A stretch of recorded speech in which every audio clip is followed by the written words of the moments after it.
Então, gente, então, boa noite a todos. Hoje é um dia de socialização e nós temos como aluno socializando hoje Armando Padilha, certo? Dentro aqui do curso de agrotecnologia. Boa noite, Armando. Boa Seja noite. bem-vindo. Boa noite. Pessoal, boa noite, tudo bem? Meu nome é Armando Henrique Padilha e vou passar para vocês aqui o meu projeto de socialização, que foi a aplicação do sensoriamento remoto na agricultura.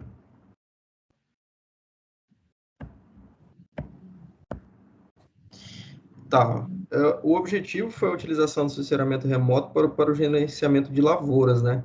E nesse caso a gente teve que aplicar o sensoriamento remoto para estar no decorrer da atividade.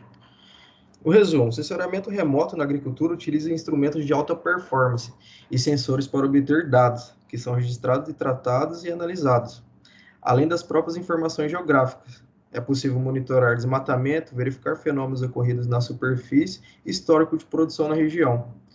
O sensoriamento remoto é a técnica de obtenção de informações acerca de um objeto, área ou fenômeno localizado na Terra, sem que haja contato físico com o mesmo.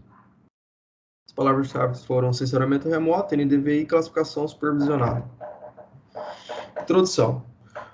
O uso de imagens de satélite no gerenciamento de lavoura se tornou muito falado nos últimos tempos. Porém, com sua chegada surgiu muitas dúvidas de como obter esses dados, a qual o grau de confiabilidade desses dados. O objetivo desse estudo é fazer com que o produtor analise e interprete esses dados, podendo identificar variações dentro de sua propriedade, assim tomando decisões eficientes e otimizando seu tempo no monitoramento da lavoura e se antecipando dos possíveis problemas para garantir um melhor resultado na sua produção.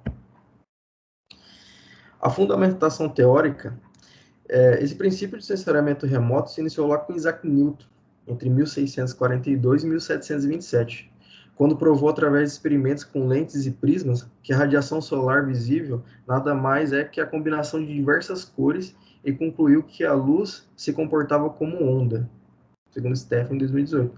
O sensoriamento remoto é uma tecnologia que utiliza de energias refletidas pela superfície, em diferentes comprimentos de onda para a formação de imagens. Essas energias, que são meios de transmissão dos dados, podendo ser absorvidas ou refletidas pelos elementos, são dominadas de radiação eletromagnética. Os satélites utilizados para as imagens de sensoriamento remoto são aqueles que possuem resolução espectral, que possuem diversas bandas calculadas através de comprimentos de onda, que são refletidos pela radiação eletromagnética. A minha metodologia de serviço no decorrer desse trabalho, na verdade, foi um trabalho que eu executei numa empresa que eu trabalhava anteriormente e resolvi fundamentar isso aqui e trazer para vocês como um conteúdo, tá? Mas teve bastante referência, tá, professor? Sim. O trabalho foi desenvolvido a fim de avaliar possíveis ocorrências de pragas de plantas daninhas e índice vegetativo da cultura. Para esse trabalho foi utilizado imagens de satélite Sentinel-2, o software QGIS para execução dessas análises, e a classificação supervisionada com o plugin do próprio QGIS, tá? Essa minha área de estudo foi numa área de uma usina que eu trabalhava ali no município de Nova Londrina, fazendo Novo Horizonte. Essa é a área de estudo no município de Nova Londrina, tá? Uma área com cerca de 314 hectares, se eu não estou enganado. Sim. Essa área, ela teve todo tipo de problema possível teve nessa área. Teve infestação de praga, teve infestação de plantas daninhas e também teve um pouco da geada que na época afetou isso aí.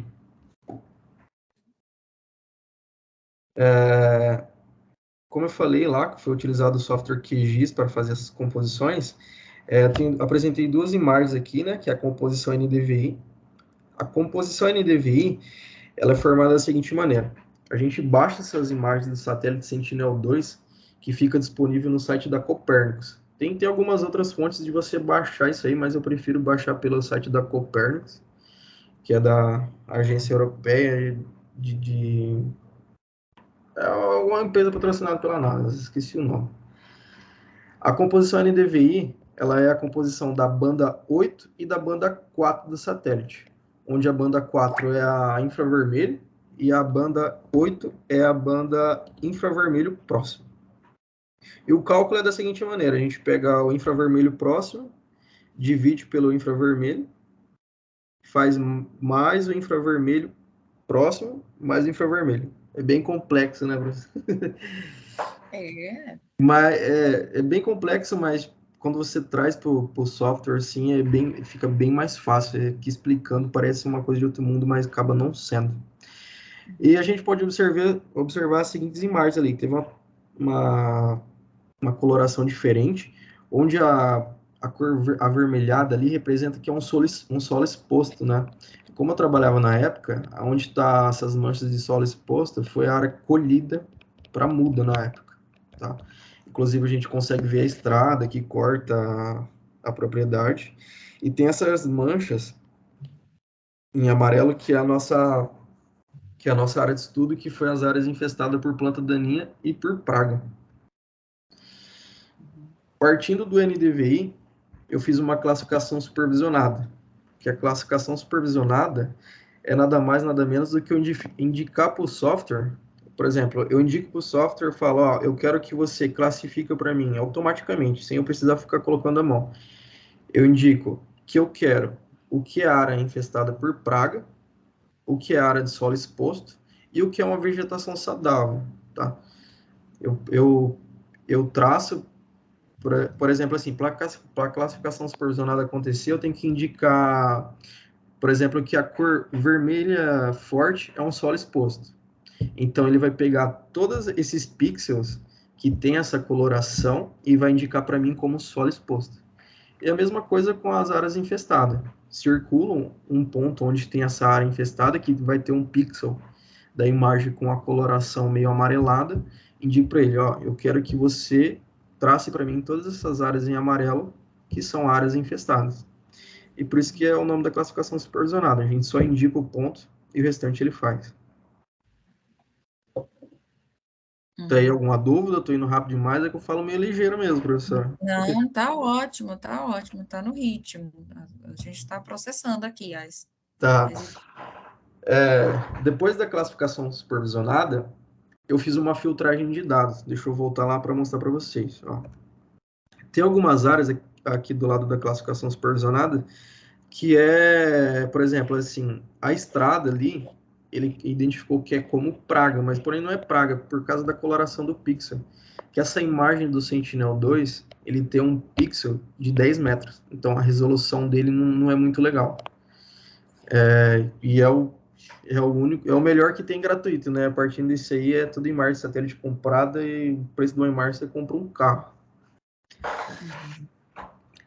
Partindo da classificação supervisionada, eu fiz uma filtragem de dados. Excluí esses dados que são carreadores ali, como a gente pode ver aqui, e fiz essa filtragem. Deixei só o que realmente era área infestada. Partindo da filtragem, eu fiz a elaboração de um trajeto para aplicação com drone. Por que da aplicação com drone? Porque não é a área total. Não compensa a gente trazer um equipamento para fazer a aplicação à área total, porque o equipamento ele não vai ter esse mapeamento. Por exemplo, a gente não vai conseguir identificar por equipamento que ele tem que aplicar somente nessas faixas. Hoje tem equipamento para isso, mas não era a nossa realidade.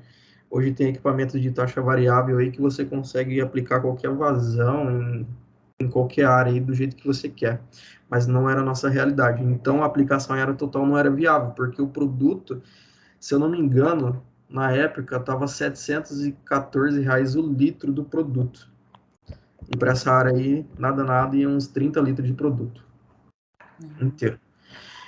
E a gente resolveu fazer essa aplicação com drone. Por quê? A aplicação com drone, ela é localizada, esses tracinhos pretos aí são o trajeto que o drone vai fazer para fazer essa aplicação somente na área infestada.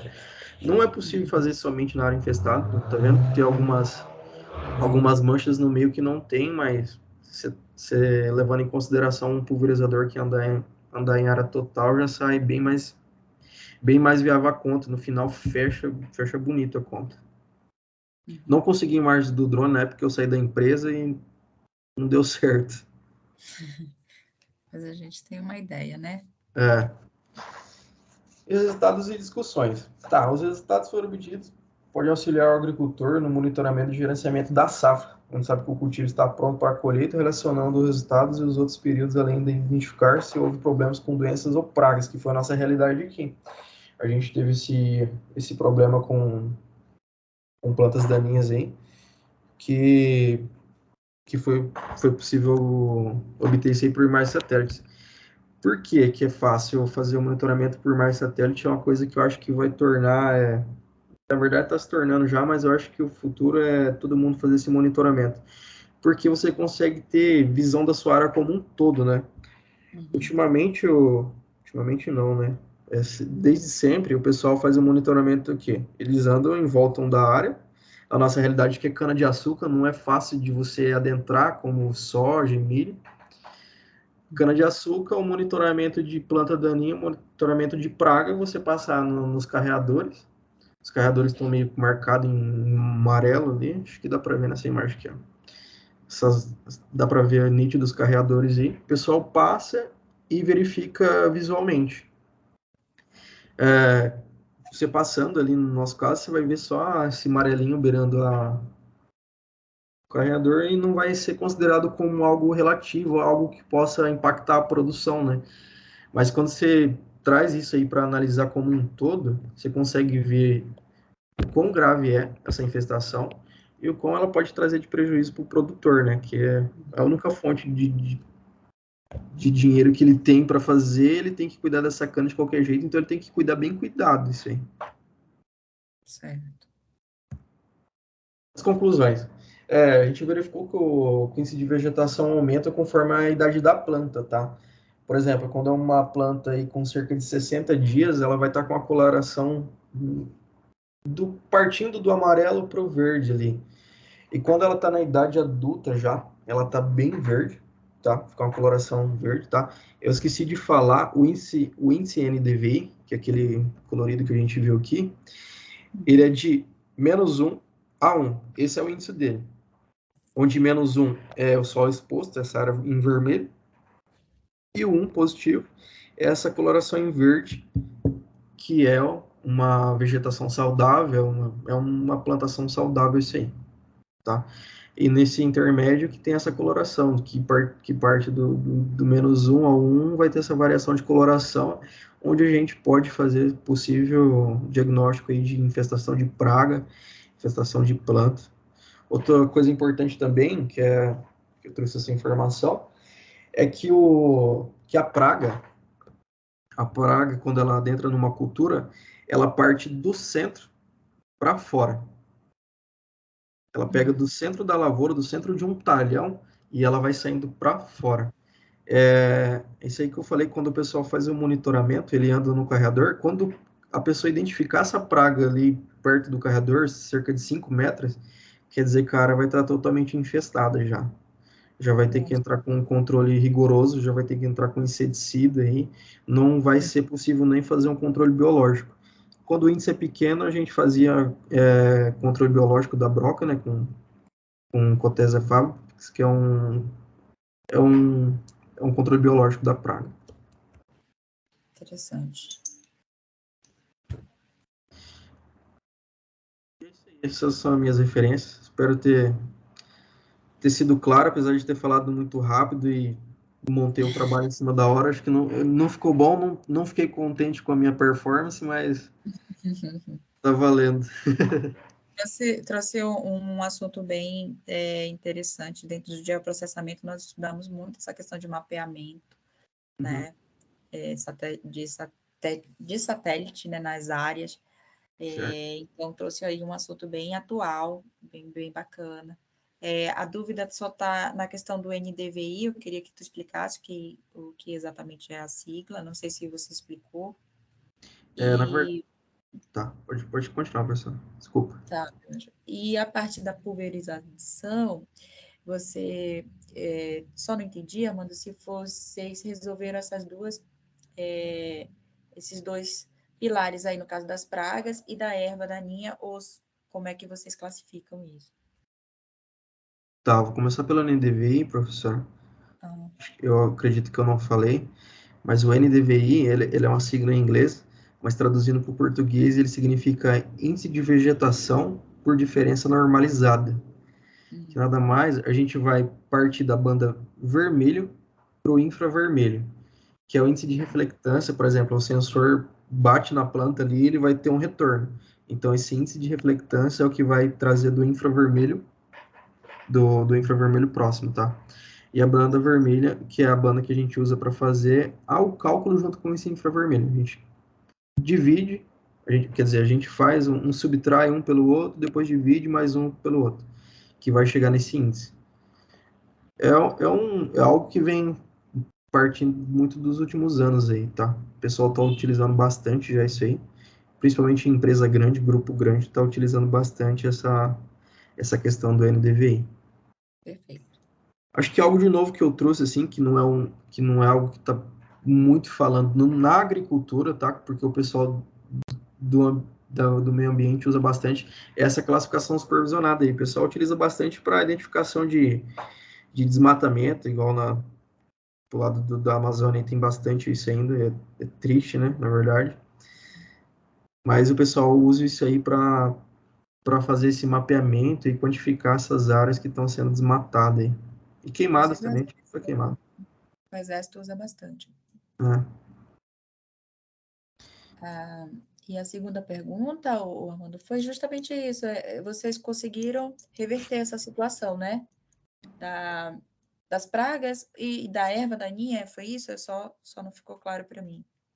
Foi de praga e erva daninha. É que eu não consegui, na verdade, eu não tive tempo aqui, eu só fui ver que eu não tinha diferenciado qual era qual na hora que eu estava montando o trabalho aqui. Mas essa área totalmente grande aqui, a maior parte aqui, ela foi por planta daninha. E a única que for por praga, que eu falei que a praga surge do centro do talhão e vai indo para as extremidades, é aquela ali de baixo ali, que ela tá meio que um bumerangue ali, sabe? Ah, tá. Aquela foi praga. E já estava num estágio bem avançado, ela estava no centro da área, ela já estava chegando nas extremidades já. A gente identificou diversos tipos de praga na época, que foi a cigarrina, foi a broca da cana, e se eu não me engano, teve alguma coisa com fungo também, acho que é o carvão da cana. Essa área é uma área bem problemática, professora. Não era uma área da usina, era uma área de fornecedor, né? A gente comprava a cana desse fornecedor, só que era aquele cara que ele plantava lá e abandonava. Ele não tinha tratos culturais com a área dele, não dava atenção para essa área. Só que aí, como a gente identificou esse problema de planta daninha e praga, a gente tinha muita área vizinha nossa ali. Tinha muita Sim. área vizinha que era da usina e esse cara estava no meio lá com todo tipo de problema ele tinha. Então a gente entrou num acordo com ele de resolver esse problema, que foi resolvido, tá? Apesar da produção não ter sido legal, se eu não me engano, na época, uma produção boa hoje para cana-de-açúcar é cerca de 75 a 80 toneladas de cana por hectare. Essa área produziu 38 toneladas por hectare. Uhum. Tipo, Uhum. não pagou nem o diesel que foi gasto. Mas solucionou o problema da praga. Graças a Deus não teve proliferação dessa praga para as demais áreas e matou o problema. E depois desse trabalho que foi desenvolvido nessa área aí que eu fiquei se matando para desenvolver isso aí, acabou virando um padrão da usina. O pessoal acabou trazendo isso aí para o setor de geotecnologia mesmo, que na época eu era coordenador dessa área. Acabou virando um padrão e, por exemplo, todo mês a gente tinha que fazer um relatório geral disso aí para apresentar para a gerência, para ver que não estava tendo nenhum risco, um risco de infestação na área. Olha que interessante. Né? Gerou um produto. É porque, por exemplo, você pega aí a praga na cana-de-açúcar, principalmente, e Uhum. a cana-de-açúcar não é uma cultura que você consegue entrar nela como a soja, você consegue fazer várias aplicações, né? Na É. cana-de-açúcar você faz ali até os 3 meses dela, que é o tamanho que dá para você entrar com equipamento, depois ela fica enorme. E depois é aplicação aérea. Só que nessa área não dava para fazer aplicação aérea porque tem muito pessoal ali na região que mexe com o bicho da seda e E o produto para você controlar uma praga é inseticida. Você aplica um inseticida ali, você mata um bicho da seda, você arruma o processo para sempre ali. Jesus amado, é muito É, peculiar, né? São coisas que a gente nem imagina, gente. é. Interessante, muito E bom. foi isso aí, professor. Acho que deu para É, agregar alguma coisinha na vida de alguém. não, com certeza, com certeza. Está aqui registrado. Vou terminar a gravação. Parabéns, antes de mais nada, né? Parabéns Obrigado. pela apresentação. Foi realmente ali em cima do time, mas você aí conseguiu Não, eu, mostrar para quem veio. a hora que eu tava chegando, eu fui fazer a